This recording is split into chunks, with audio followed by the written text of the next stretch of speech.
what's kind of the success rate of those who do make it to the accelerator? And have you ever seen somebody go back and like redo Ignite and hoping that they'd be able to find a new group and make it through the second time around? Yes, we actually have our first three-peats this year.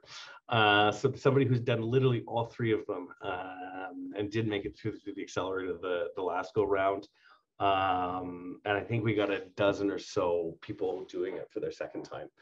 And then the other thing that sometimes happens when the team goes into accelerator, sometimes some of the team members are like, okay, like I'm busy, I got a promotion, I had a baby, like changes, but then they'll see the other high performers on the other teams, and then they'll be like, we want to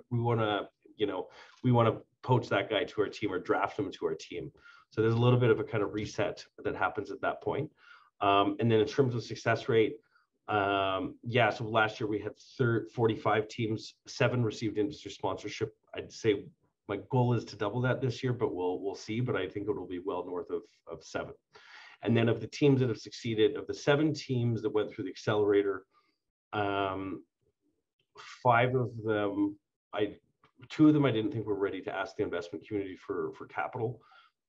6 of the 5 have received investor interest. 3 of them have lead orders. So this model is proving very successful because in a traditional accelerator, it's like 1 in 100 success rate. And so by taking the smart people in the room, the people working in industry, the people who know where the challenges are, and having them work on the solution is turning into a great forum for success. I got a question though. So what happens if an avatar project takes off, and specifically from the intellectual property perspective? The team owns it. Yeah. So that we're making entrepreneurs here. And so inside the structure, because you're taking people from 5 different companies into a process, somebody might draw out, Avatar holds onto the developed content or the IP for the duration of the Avatar program. If it gets to a point of that, we hand over the developed contents into the IP into a new co, and then we capitalize that new co, which is owned by the team members. So one of the projects, I don't want to say which one, but they became paper millionaires through the process, right? So now that's the worst case scenario for Avatar is you have a phenomenal experience, you meet some new friends, you listen to some good experience. Your best case scenario is we solve methane emissions with $500 and team members become millionaires. And Kevin, his team, so just speaking from experience, like from Avatar Ignite from last year, we actually got to the point where we were looking at some of the IPs and like if we were to incorporate as a team, and Kevin and his team at Avatar and Brian will kind of guide you along that way. They'll get you set up from a legal structure. What's the next steps? How do we process this? How do we retain this? How do we make sure that this is a viable option that's going to move us forward in a quick, fast pace? And that's what Kevin and Brian will do. And we were like, we had lawyers set up and everything. We were delighted in early January to receive $2.1 million from the federal government to expand the Energy Transition Center in downtown Calgary. So that will be a 17,000 square foot expansion of the current space that we're in. And what it will serve as is a hub for Avatar, the University of Calgary energy groups, other like-minded energy transition players in the ecosystem, to, as we come back to the office after COVID, to have a working space. Energy Futures Lab is coming in. And so we can sort of all start rowing in the same direction to make sure that not everybody's working in silos, that we're actually going much faster. The 5 energy young professionals are taking up office space in it. The space is cool. It's like right in downtown Calgary, across the street from TC and Enbridge and Suncor. It's got like probably the nicest gym in Calgary, I think. It's got like a pub, you can bring your dog. It's got a basketball court. It's got a golf simulator. It's got a dog park. It's got a living green wall. Like so key for me, and a huge amphitheater when you walk in. Through this model of recognizing that the only way we're going to solve the energy transition is to actually bring the industry to the table. And so a lot of these really emerging technologies that are out there that can are actually going to start requiring some industrial scale. Now, if there's one thing the energy sector gets and heavy industry gets, it's industrial scale. Sometimes we're not very good with emerging technologies, which is why Avatar has become such a powerful forum. But if we wouldn't need to turn it into a billion-dollar company or a billion-dollar project, that's where the Enbridges, the TCEs, the Suncors of the world are absolutely fantastic. So through this forum that we've generated, we formed a partnership with XPRIZE, and now XPRIZE is sort of the world's most prestigious technology competition. It was created in 2005 by the Ansari XPRIZE, and they put up 30 million bucks. Said anybody that can get a rocket to space twice in 1 week wins 30 million bucks, and they did it. Now NASA cannot get a rocket to space for 30 million bucks, let alone twice in 1 week. And what that did is when Spaceship One was landing on the tarmac, standing on the tarmac were people like Elon Musk and the Blue Origin people. And it was really this birth of the aerospace industry in the democratized world it is now. So Elon put $100 million this past summer into carbon removal XPRIZE. So somebody that has a viable path to removing a gigaton of CO2 out of the atmosphere and permanently storing it. Net zero is probably not going to be enough. We've actually got to get to net negative. So we formed a partnership with the Elon Musk Foundation and XPRIZE to take 10 companies competing in this XPRIZE. We have them from 4 places around the world, Canada, US, Germany, and Singapore, who are competing in that XPRIZE, and there's some really cool stuff there. So I think that kind of reinforces, at least my views on the future of technology, that we live in this era of exponential technology change where rapid advances in technology are going to start making things that seem impossible today possible very quickly. And the other thing that has happened is this generation of do-it-yourself innovators and entrepreneurs. We've taken innovation out of the massive corporations and national laboratories and put it in the hands of people like the people who are in Avatar. And so these types of incentive prizes, I think, are going to lead to a lot of breakthroughs. But that XPRIZE is, to put it in perspective, a gigaton of CO2 is the annual emissions of China. To try and take that out of the atmosphere, this is not a small piece of business, but it's something we've got to figure out. We have to get our ppm or CO2 concentrations down, or it's going to get really bad. Yeah, absolutely. And that's such an amazing innovation that you guys have been working on. That's super cool.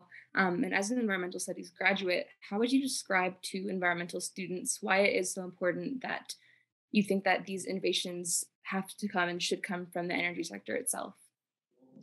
So the easiest solution would just be say, well, we're doing something that is creating these disastrous effects, so let's stop doing it. The challenge is the reason we are doing it is because energy has been singularly correlated to the advancements that our species has made in terms of quality of life, in terms of access to travel, in terms of everything.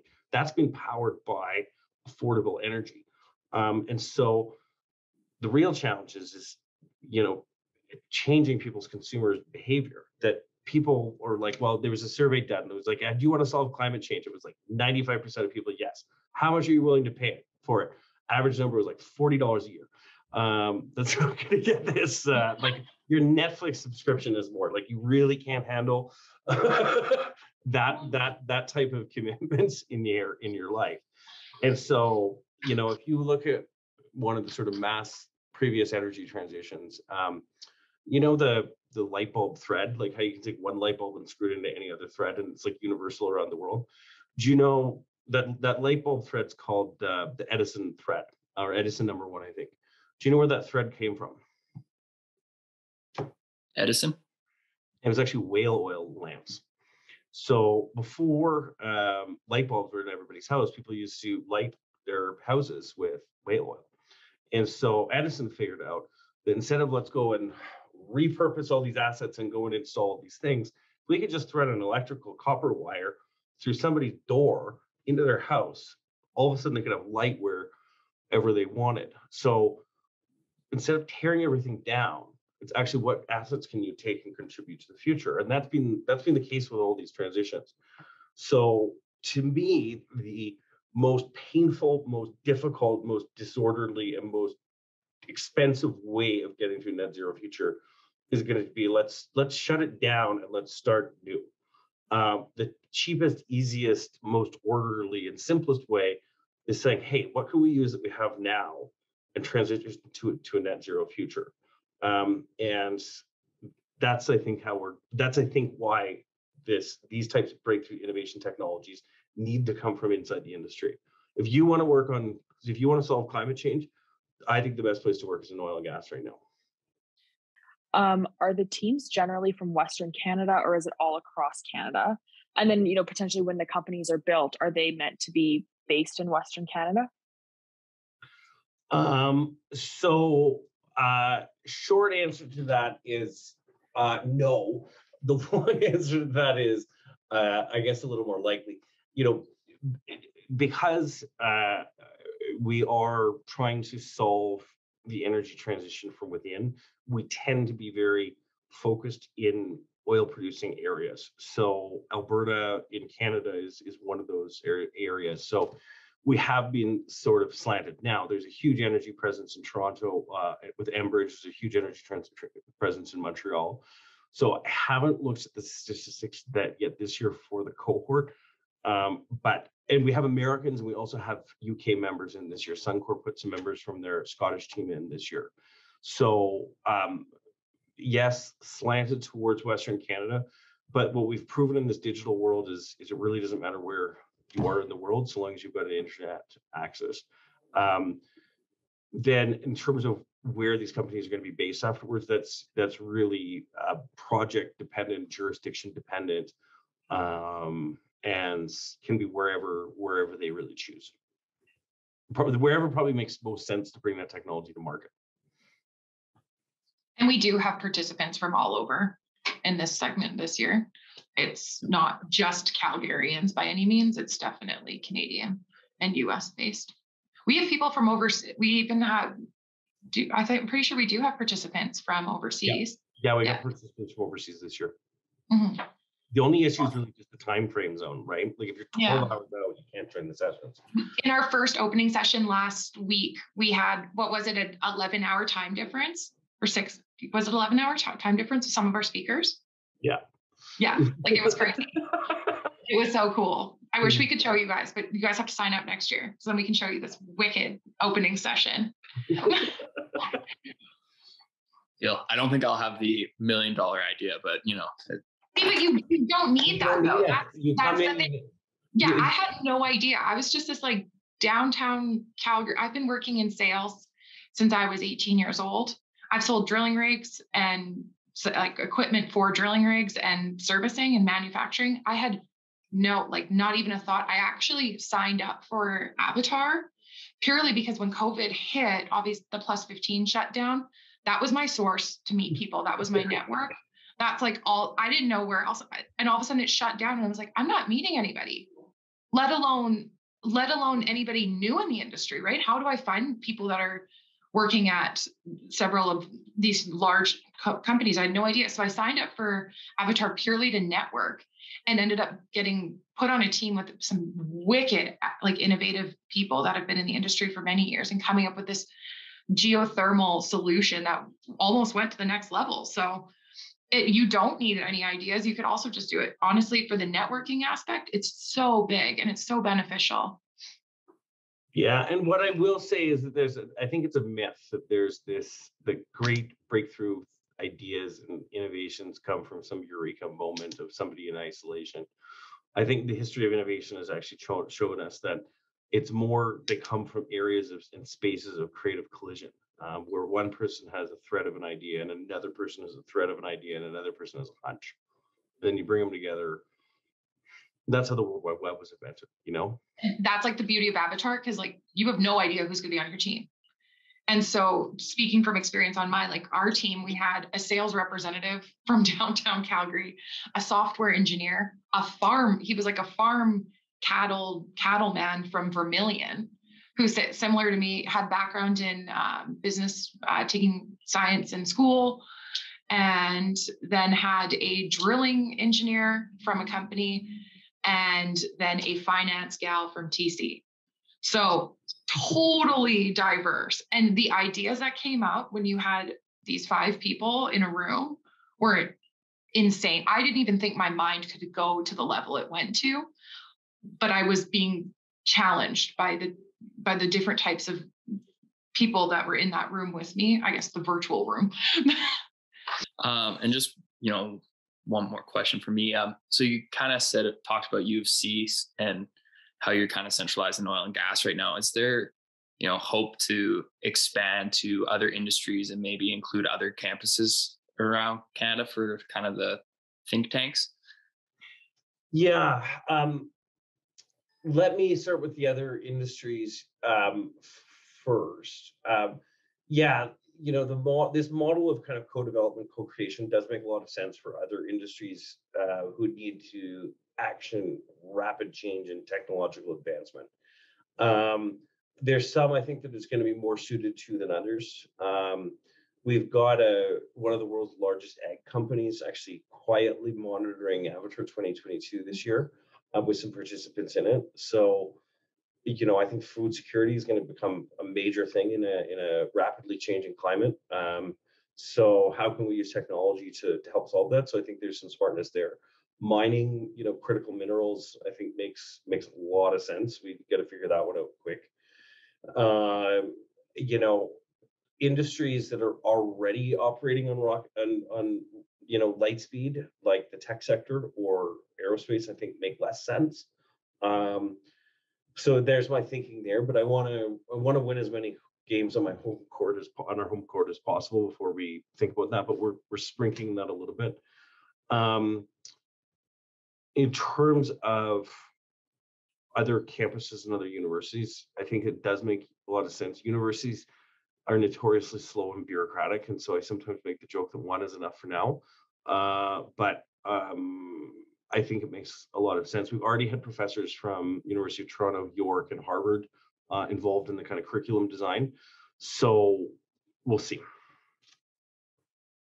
But I'd say the limiting factor there is the speed universities can operate at. Awesome. Yeah. Another question that we have for you is, how does Avatar go about creating those meaningful relationships with the Indigenous communities? Like, how do you guys ensure that is that really meaningful reconciliation and relationship with them? This topic obviously is very near and dear to my heart. Avatar recognizes the vital importance of pursuing reconciliation with Indigenous people. We believe that reconciliation plays such a large role in creating energy transformation, especially that responds to environmental, social, economic needs of all Canadians and the Indigenous communities, and obviously growing together. I always use the term greatest together. It's like Calgary Stampede term, but the greatest together factor. I was really excited, obviously, with the new sessions that we just opened up. We integrated and opened up our session with Sable Sweetgrass, who had the most humbling land acknowledgement that it actually gives me a little bit of a. And then as you saw in Kev's presentation on February 25th, we're hosting Relationships as a Journey. Little side, you guys are obviously TikTok followers. We have somebody, I can't say who because it's a secret. Kevin's looking at me like, don't say it. I can't say it. Who is going to be providing a performance in the break. There's like a 10-minute break that we take. And they'll be teaching about some of their traditions and storytelling, living a healthy life through culture, a Q&A kind of on some of the questions that people might have for this person, and then obviously a territory and land acknowledgement. We've been working very closely with some Indigenous-led organizations and having agreements in place and working closely to also streamline some of the companies that are kind of evolving within Avatar to get them supporting the Indigenous communities.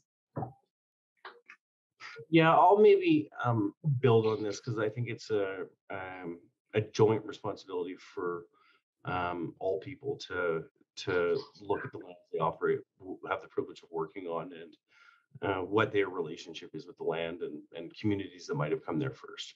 I don't think that's just a Canadian consideration. I think it's global. In that context, that there have been a lot of broken trusts in the past. How can we ever hope to solve the most daunting challenge in front of us? Literally saving our planet's climate in the next 30 years without bringing all people to the table to solve it. And I think once you kind of get to that mindset of how can you be a little more humble about it, how can you recognize other people and other cultures are coming at things, looking at from a lens that you might not be, you probably open your perspective to new ideas that you haven't thought of before. And so this is something that's important, really important. And it's tough, but I think we can do it. And I think also the energy industry has a massive role as we talk about this huge economic opportunity of energy transition. We can use this massive amounts of investment capital to really build the kind of future we want to live in.